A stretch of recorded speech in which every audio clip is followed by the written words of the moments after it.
Bom, eu sou professora da Faculdade de Farmácia, da UFRJ, sou a coordenadora do Laboratório de Botânica Aplicada, onde a gente desenvolve como linhas de pesquisa etnobotânica e a cultura de tecidos vegetais.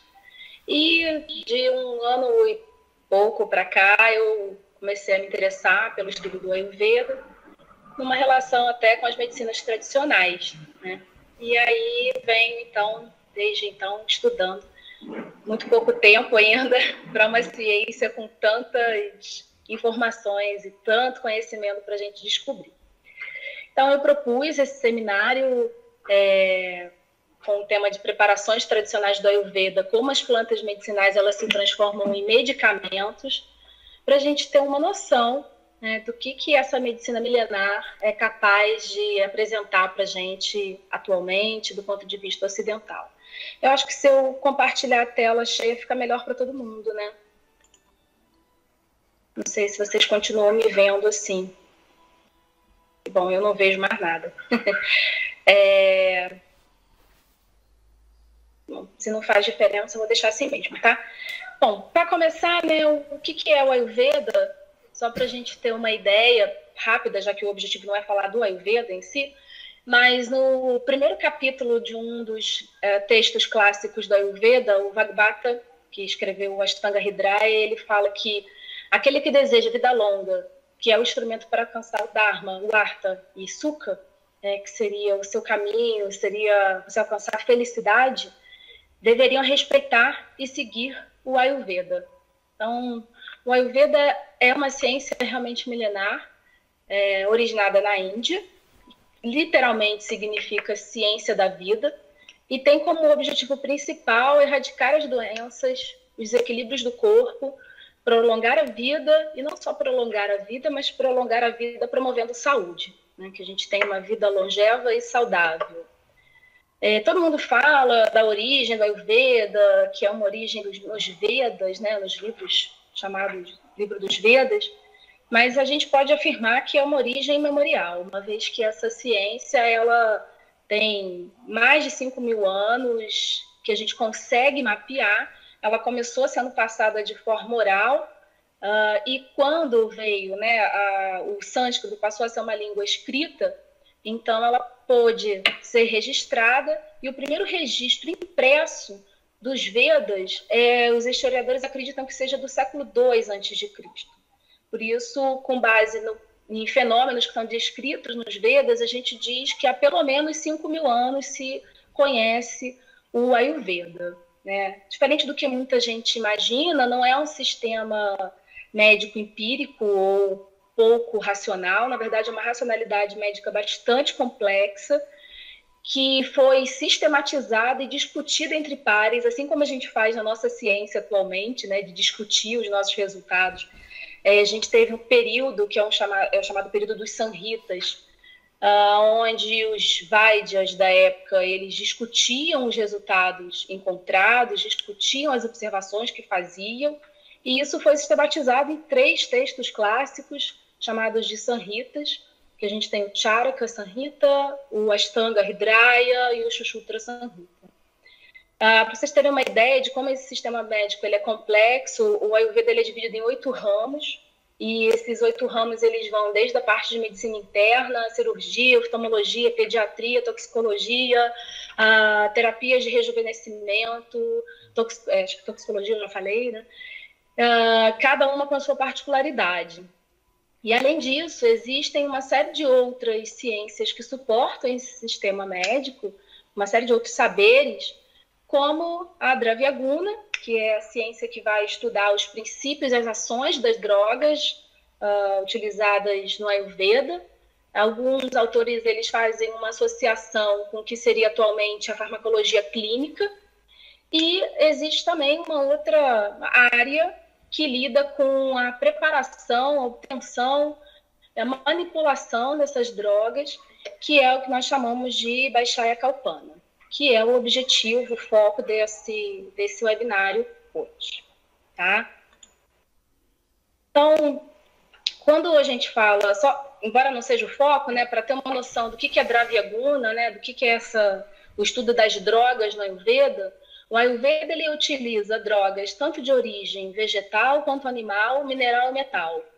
Tá? Então, na verdade, a gente pode ter todos os tipos de matérias-primas sendo utilizadas num único medicamento, ou a gente vai ter medicamentos baseados só em minerais, predominantemente em minerais e metais, que é o que é chamado, esse estudo, né, das drogas que tem predominantemente minerais e metais, é chamado de Rasa Aushadhi, e aquelas drogas em que predomina o uso de ervas são chamadas de Casta Aushadhi.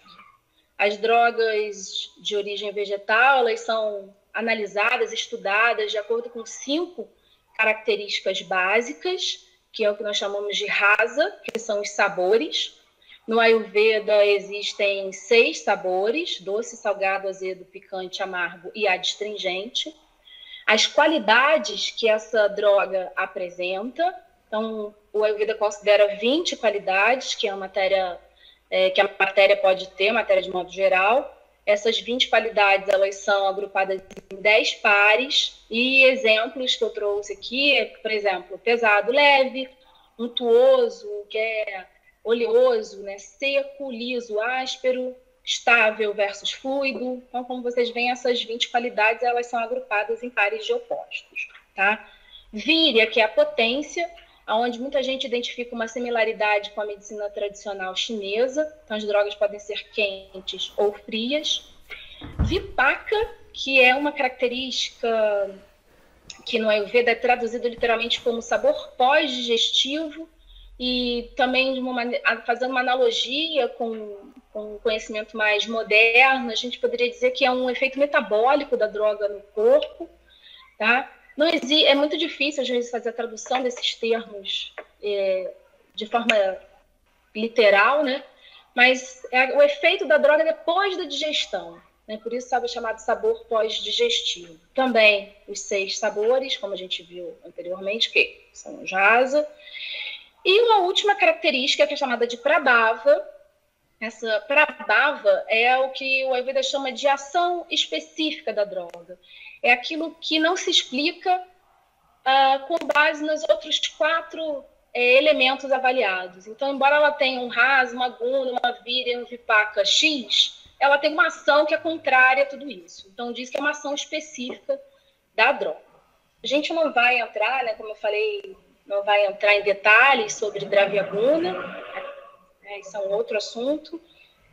Mas muita gente pergunta quantas plantas são utilizadas no Ayurveda, quantas drogas existem, né? É uma pergunta assim, muito frequente. E aí eu trouxe novamente uma citação do Charaka, para vocês terem uma ideia de como o Ayurveda entende, né, a origem das drogas. O Charaka, ele fala que não existe uma única substância na Terra que não possua um valor medicinal.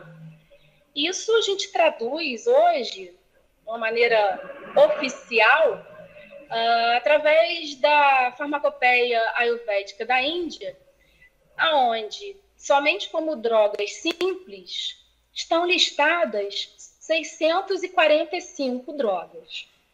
Dessas estão incluídas aquelas de origem mineral e metálica, tá? Se a gente excluir essas e excluir também, né, as preparações hidroalcoólicas, os extratos aquosos, que repetem, na verdade, as drogas que estão descritas nos volumes 1 a 6 da farmacopeia ayurvédica, a gente tem 598, se eu não me engano, não, 589 drogas. Tá? Isso considerando drogas simples. Só que a gente vai ver aqui mais à frente que o Ayurveda ele trabalha com formulações. Né? No Ayurveda não existe, primeiro, a ideia de droga isolada, de substância isolada, tá? E muitas vezes as formulações elas envolvem até um número bem grande de plantas. Eu vou mostrar um exemplo aqui no final da palestra. Então, quando a gente olha para as formulações, existem descritas 202 formulações na farmacopeia ayurvédica da Índia. Isso dá uma ideia de como essa medicina ela é complexa e diversa. E lembrando que essas formulações, elas são formulações baseadas nos textos clássicos de 1500 anos antes de Cristo. Tá? E do período que a gente fala dos Samhitas, né, que é esse período que eu falei que tudo foi muito discutido entre os pares e foi uma ciência em que havia uma avaliação por referis, vamos dizer, esse período variou de 1500 anos antes de Cristo, mais ou menos, até 300 anos antes de Cristo, e a gente tem aí várias formulações que são dessa época ainda, tá? Opa, entrou uma coisa aqui, nada a ver. Bom, só que o que acontece? O Charaka, ele fala também que essas drogas, nenhuma planta, nenhuma droga, independente da sua origem, ela pode ser utilizada no seu estado natural. Ela precisa passar por um processamento para que ela se torne adequada, para que ela se torne compatível com a constituição do corpo humano. E falando especificamente da parte das drogas de origem vegetal, ou aquelas em que os vegetais predominam, a ciência que é responsável por essa transformação, pela obtenção, a formulação, né, toda a preparação do que a gente chama de medicamento, no Ayurveda, é chamado de Vaishya Kalpana. Então, o Vaishya Kalpana ele vai tratar dessa parte da formulação, da obtenção das drogas em que predominam a origem vegetal. Existem dois tipos de preparações, as chamadas primárias, preparações primárias, que eu vou focar aqui hoje, e as preparações secundárias. Então, são secundárias, obviamente, porque todas vão derivar dessas 5 preparações básicas chamadas de preparações primárias. Tá? Também, para vocês terem uma noção, as formas, né, as preparações no Ayurveda, elas variam muito. De preparações de uso externo, interno, colírios, são muitas. A gente pode dividir, na verdade, em 4 grupos, os chamados grupos sólidos, as preparações líquidas, semissólidas e as fumegações. Então, aqui nas sólidas, exemplos que são bem conhecidos, assim, mais conhecidos, eu diria. A churna, que são os pós. Nas líquidas, a gente tem as assavas e aristas, que são vinhos fermentados naturalmente a partir da adição dos frutos de uma plantinha chamada Udifordia fruticosa. Então, há uma fermentação natural para a obtenção desses vinhos medicados. A gente tem também a arque, ou arca, tá? Que são obtidos através de hidrodestilação, então são produtos geralmente ricos em substâncias voláteis. Tá? A lerra, cadê a lerra? Aqui, não estou na lista aqui, deveria estar. Está tão pequenininho. Vocês estão vendo bem os slides? Eu espero que sim. Acho que eu. Tá aqui. Aumentei um pouquinho. As lerras, aqui, a valerra, que são. Aqui no Brasil, no Nordeste, a gente tem um tipo de preparação que é chamada de lambedor. Eu diria que as lerras são a valerra ou lerra são os lambedores, tá? Que são preparações feitas com decocção, a partir de decocções adicionadas de açúcar, então se tornam como uma geleia, assim. A grita e taila, que são óleos. A grita a partir do ghee, são ghees, né? São a manteiga clarificada, que é o ghee medicado, e o taila, que é o óleo de gergelim, também adicionado de ervas, né? De plantas. Tem comprimidos também, para quem imagina que sejam só preparações bem básicas. A gente tem os vates, e devia ter marcado antes. Aqui. Vate e butica, que são pílulas. Então, isso é para vocês terem uma ideia da diversidade, né, de formas farmacêuticas que a gente encontra na Ayurveda. Mas, como eu falei, eu vou focar nas preparações primárias, tá? Porque todas as preparações secundárias, elas dependem desse processamento primário, e a escolha pelo processamento primário, ele vai depender, desculpa que o material está em inglês, da natureza da matéria-prima vegetal, se ela é fresca ou seca, se a necessidade, a concentração requerida para que você tenha a forma farmacêutica final, a solubilidade do... Não é, eles não usam o termo princípio ativo, né, mas do componente terapeuticamente útil da planta, a estabilidade desse componente, a via de administração do medicamento e a meia-vida dessa forma farmacêutica. Então, tudo isso é levado em consideração para escolher qual é o tipo de preparação, né, de processamento primário que a droga vai ser submetida.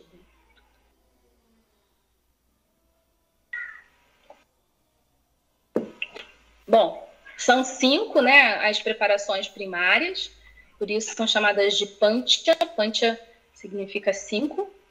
Pancha, vida, cachaia, calpana, são o nome que a gente atribui a essas 5 preparações primárias, e elas são as seguintes: suarrasa, que é a obtenção do sumo; calca, que é uma pasta; as cachaias ou quatas, que são as decocções; rima ou chita, são infusões a frio; a fanta ou fanta, que é a infusão a quente. A princípio, isso é muito semelhante ao que a gente tem dentro da farmacotécnica, né? Obtenção de decocções, infusões ou maceração a frio, né? Nas formas extrativas aí, que o pessoal da gnosia conhece muito bem.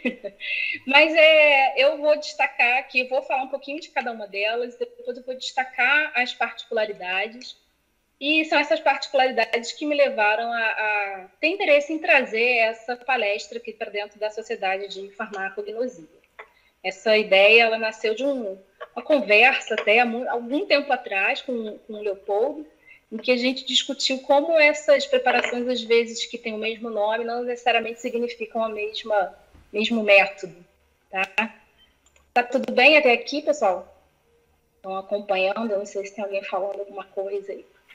Bom, começar falando do suarrasa, que é a obtenção do sumo. Então, como a gente já conhece, a obtenção do sumo é você espremer, né, a expressão de ervas e frutas verdes, frutos frescos, a partir de uma trituração que não é adicionado água, tá? Você vai macerar, você vai bater. Muitas vezes eles usam um pilão para obter esse sumo. E aí, depois que você macera esse material, você soca o material, você espreme num pano, numa gaze e retira, então, o sumo. É dito que o sumo obtido da expressão dessas plantas, ele já tem os produtos que têm atividade metabólica ativa, então ele já pode ser utilizado, ele é considerado uma preparação já, uma forma farmacêutica. E eles dizem que é a preparação que tem maior potência, a mais forte, né? E ela obedece a prescrições específicas em doenças que possuem uma terapêutica. Ela tem uma vantagem terapêutica evidente frente a outras formas, justamente por ter uma potência, de ser muito concentrado, vamos dizer assim, né? Tem uma característica de ser mais forte, mais potente do que qualquer uma das outras 4 formas que eu ainda vou falar. Existe uma dosagem padrão, que é de 12, né, de uso, que é de 12 a 24 gramas, deve ser ingerida com o estômago vazio, e tem uma vida média, uma validade de 6 a 12 horas. A partir do momento que você obtém o sumo, você tem esse prazo aí para consumir esse produto. A próxima é a calca, que é uma pasta obtida da trituração de ervas frescas. Eu vou falar só das ervas frescas para simplificar, mas, na verdade, é possível também obter calca de drogas, né, de plantas secas, tá? Mas, como eu não vou entrar nos detalhes aqui dessas preparações, vamos falar da obtenção da calca a partir da erva fresca. Essa preparação ela é indicada quando você não pode extrair o sumo diretamente das ervas, como a gente viu na preparação anterior. Então, você adiciona algum elemento líquido para obter essa calca. Pode ser água, pode ser leite, para você conseguir fazer essa massa, esse bolo. Calca especificamente significa bolo, então você tem que adicionar o líquido de uma maneira que você não perca essa consistência, ela tem que ficar numa consistência específica, tá? Que é descrita por eles. Ela é considerada menos potente do que o sumo, né? Alguns livros falam que é devido ao conteúdo fibroso que está presente nessa pasta. Também é eficaz em problemas estomacais e intestinais, porque acredita-se que ela fique mais tempo nessa região do corpo, então ela seria mais eficiente. E ela pode ser usada também de maneira externa, não só o uso interno, mas com uso externo em uma série de outras formas aí. A dose é de 6 a 12 gramas, também indicado o uso com estômago vazio. Como eu falei antes, pode ser adicionado ghee, mel, leite ou água como adjuvante. Desculpa, na verdade aqui o adjuvante não é nem para obtenção, não, é para você fazer a ingestão mesmo da pasta, tá? Ela pode ser solubilizada em água, misturada com ghee ou adicionada com mel. O mel na Ayurveda nunca pode ser aquecido, então a pasta é frio, né? Mas você vai ter que misturar isso com mel para poder ingerir, para melhorar um pouco, talvez, do sabor. E a validade dela é de 6 horas. A próxima preparação é a Shita ou Rima, que é a infusão a frio, ou que a gente também poderia chamar de maceração a frio. Maceração estática a frio, em que a gente prepara a rima, você coloca a droga rasurada ou em pó, aí você já trabalha com material seco, né? Não com planta fresca, mas com a droga. E você coloca ela numa proporção de 1/4 da droga para 6 de água limpa, fria, né? Os sanritas falam muito da água limpa e fresca. E você deixa durante a noite extraindo. No dia seguinte, eles dizem que a mistura é macerada e filtrada. Na verdade, ela vai ser agitada, né? Ela vai ser ainda mexida, agitada, e aí depois você filtra e ela está pronta para ser utilizada. A dose recomendada é de 2 pala. Não tem esse aqui. Pala é uma medida indiana que foi padronizada na farmacopeia como 48 ml. Tá? Então, por isso que 2 pala. Na verdade, tem uma grande discussão assim, se é 48 ou se são 60 ml. Vocês vão ver aqui que tem outro lugar que fala dos 60. Mas pala é uma medida que a gente tem na Índia, assim como outras medidas particulares, que a farmacopeia passou para o sistema médico internacional e transformou para grama, ml, centímetro, enfim. A gente tem também a Fanta, ou Phantom, que não tem nada a ver com aquela bebida de refrigerante. Né? A Fanta é a infusão a quente, em que as drogas rasuradas, elas são submersas, né? Elas são imergidas em água, também fervida e limpa, na proporção de 1/4. Uma parte de droga para 4 de água. E aí aqui já começa uma diferença, que esse material ele vai ficar em contato com essa água inicialmente quente por 12 horas. De preferência, um recipiente de barro para conservar um pouco desse calor, né, por mais tempo. Então, diferente do que a gente chama de infusão aqui, quando a gente fala em infusão é só verter a água fervida sobre a droga, aqui eles são explícitos na proporção e que a Fanta ela tem que ficar 12 horas em contato com esse agente extrator, que é a água. Tá? Depois desse período, o material, então, decanta, né? Esse decantado é descartado e o líquido é que vai ser utilizado também na mesma dose da rima recomendada antes. É interessante que, para essas preparações, eu não consegui achar a questão da validade. De quanto tempo você pode usar isso. Tá? Eu, em algum lugar que eu não achei a referência, por isso que eu não quis colocar, eu já vi 1 dia, mas, como eu estou dizendo, eu não tenho uma referência clássica para afirmar que realmente seja 1 dia. Tá?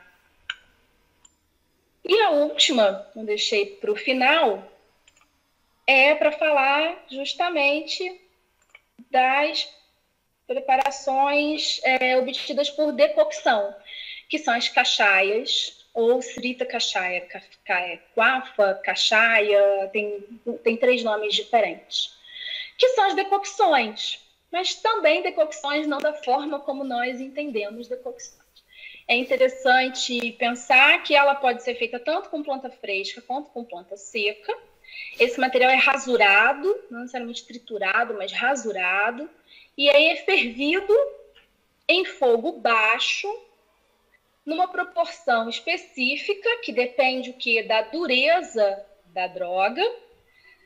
E aí essa dureza, né? Se a proporção droga-água, quando a gente trata de drogas macias, e aí aqui incluem-se flores, frutos, de 1 parte de droga para 4 de água, drogas médias, né, frutos já secos, algumas partes mais não tão tenras, 1 para 8, e as drogas duras, seriam as cascas, as raízes, na proporção de 1 para 16 de água, 1 parte de droga para 16 de água.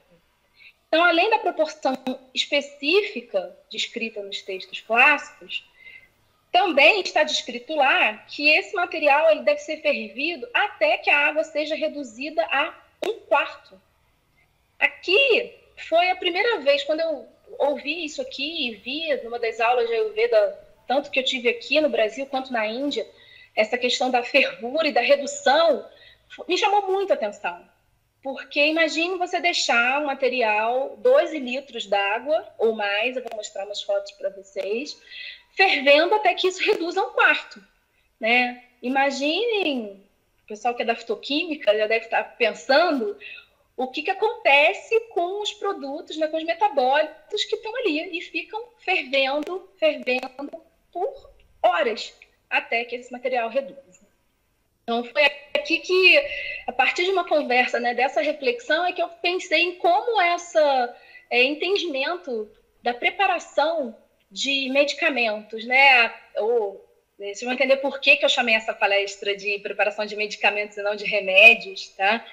Mas por que a obtenção de medicamentos no Ayurveda é tão particular? E como a gente não pode, muitas vezes, fazer uma simples transliteração ou tradução, né? Transferir esse conhecimento, essa forma de preparo para as drogas e para as plantas que a gente tem no Brasil. Muito interessante a gente ficar atento a isso, né? Nesse procedimento, recomendo o uso de 48 a 60 gramas, material para obtenção, tem que lavar, rasurar ou triturar, adicionar água na proporção correta e reduzir a 1/4. Isso eu já tinha falado antes, né? A dose, então, isso aqui na verdade é a dose, é 48 a 60 ml, que é 1 pala, administrado de estômago vazio, aí depende muito, tá? As cachaias variam muito no momento em que ele é administrado, se é antes, após as refeições, qual é o veículo, que é o que as bebidas são chamadas de anupana, então no momento que você administra a anupana, se é antes, depois ou durante das refeições, isso tudo interfere na ação, né, no karma de uma droga, de um medicamento, e essa cachaça ela tem validade de 1 dia. E aí vocês devem estar se perguntando se isso é feito apenas de modo tradicional, em casa, nas preparações caseiras, ou se isso é feito na indústria. E essa é a razão da minha palestra ser falar da obtenção de medicamentos, porque quando a gente...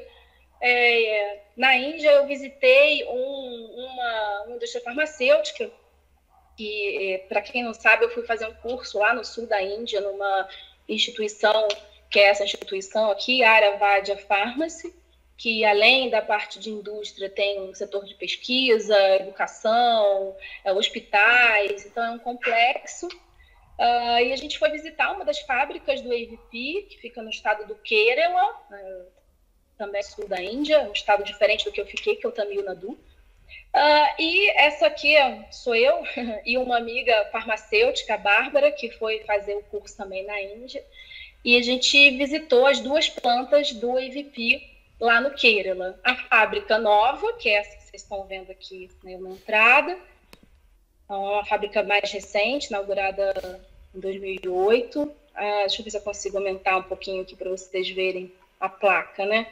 Então, a gente tem já seguindo moldes modernos. Então, aqui tem... Cadê? Tinha aqui o setor de formulação, né, de obtenção dos tabletes, né, da preparação dos tabletes. Tem essa fábrica... Nenhuma das duas fábricas, na verdade, a gente pôde tirar fotos internas. E a fábrica antiga, que é a origem interior, né, que é essa aqui, também a parte externa. Mas, infelizmente, a gente não foi autorizada a fazer fotos no interior da fábrica, né? E aí a gente viu, na verdade, que essas preparações primárias, elas são realmente a base da indústria. Elas não são usadas na obtenção de remédios caseiros, elas são a base da preparação de medicamentos. Eu não consegui, como eu falei, a gente não podia fotografar lá, mas é tudo setorizado, um setor que você recebe as drogas, né? Um setor que você lava, as drogas são sempre lavadas, o que é uma característica que eu acho que é bem interessante, separadas, e aí depois isso passa para uma outra etapa. E no primeiro ambiente que a gente entrou, a gente viu grandes fermentadores, e também vimos essa imagem, eu achei ontem num artigo, então eu consegui trazer um pouco, assim, 10% talvez do que é o interior de uma fábrica de medicamentos ayurvédicos. O que vocês estão vendo aqui são caldeiras, né, em que as cachaias são preparadas.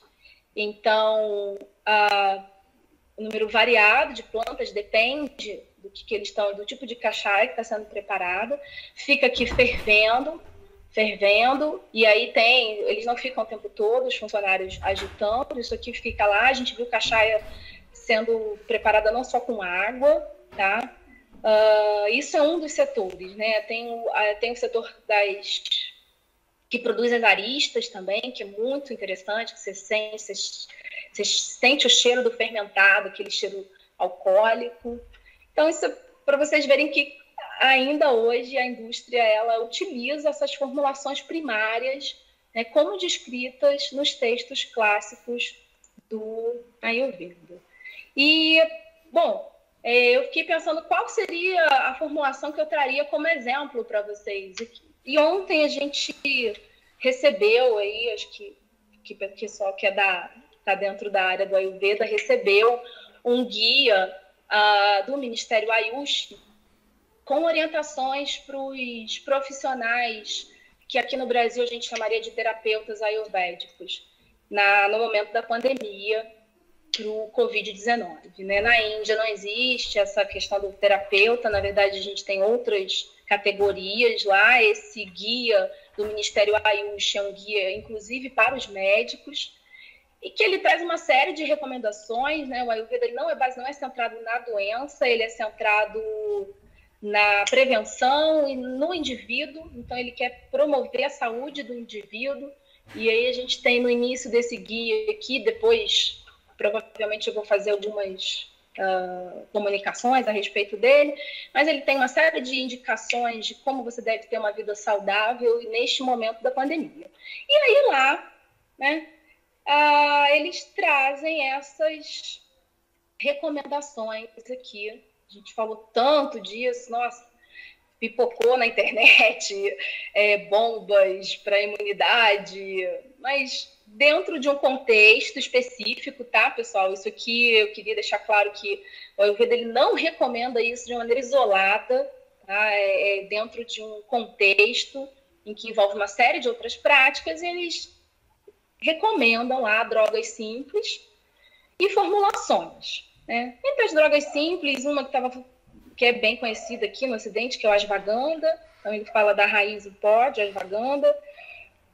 O Tulsi, que foi uma planta que eu falei sobre ela na coluna do Planta Ciência, que é uma planta que a gente não a muda, né, ela, aqui no Brasil, eu só vi uma vez num lugar em Brasília, mas não é comum aqui, apesar de ser um óssimo. A cúrcuma açafrão da terra, né, a cúrcuma longa, que vem falando bastante. A amla, que é uma planta que tem na Índia em tudo que é lugar, mas aqui não existe, eu nunca vi. Né? E o guduche também não é uma planta que a gente encontra aqui. E das formas, então, isso aqui para mostrar exemplos de drogas simples. Como eu falei, né, a farmacopeia indiana ela tem lá várias drogas simples, mais de 500, e tem as tantas formulações. E das formulações, eu escolhi uma delas, que é essa Chopracha avalerra, que é uma lerra, como eu falei, tipo um lambedor, para mostrar para vocês. E assim, tá, Douglas, 5 minutos. Coloquem aí no chat quantas plantas vocês imaginam que tenha nesta formulação aqui. Vamos lá, rapidinho. Dou-lhe uma, dou-lhe duas, dou-lhe três. Quero que vocês chutem aí. Ih, mais. Mais. 50? 40? Quem chegou perto? Não, 1.500 não. Então, quem chegou mais perto foi quem falou ali, o Marcelo, que falou 50, e o Hildegardo, que falou 40. Então, a Larissa também falou 50, né? Então, isso aqui eu tirei da farmacopeia ayurvédica, a formulação do Syavana Prasha, a valerra, né? Que tá vendo? É uma preparação, uma valerra semissólida, com ingredientes na formulação abaixo. Então, aqui eu tenho 15, 36, 48. Tá? Na verdade, não são 48 plantas, porque aqui tem água. Então, você tira um elemento, 47 plantas. Não dá para ler, obviamente, o nome, mas vocês vão ver que depois ele junta de 1 a 24. Eu vou mostrar aqui a forma de preparo das plantas de 1 a 24 e depois da 25 até o final para fazer uma outra cachaia. Então, lembra que eu falei que as preparações básicas elas dão origem às primárias, as primárias dão origem às secundárias. A alerra é uma secundária. Então, como é que ela é feita? A partir de decocções, tá? Das cachaias. Então, para quem gosta de nomes de plantas, aí, vamos lá, tem a Piper longum, Tribulus terrestris nessa preparação, a Cida cordifolia, que é a bala super utilizada no Ayurveda, Vitis vinífera, aqui na verdade é a passa, tá? Eles usam muito, passa um santo remédio no Ayurveda. O que mais que a gente pode? Actinóspora cordifolia, que é o guduche, que eu tinha falado antes, Cíperos rotundos, talvez o pessoal conheça também. Não, deixa eu ver quem mais. Água, aí ó, tá aqui, água para decocção, então ele diz que tem que usar 12,29 litros, reduzir a 3,07, ou seja, 1/4. Usa grita, então tira mais uma planta aí, né? Não são 48, são 46.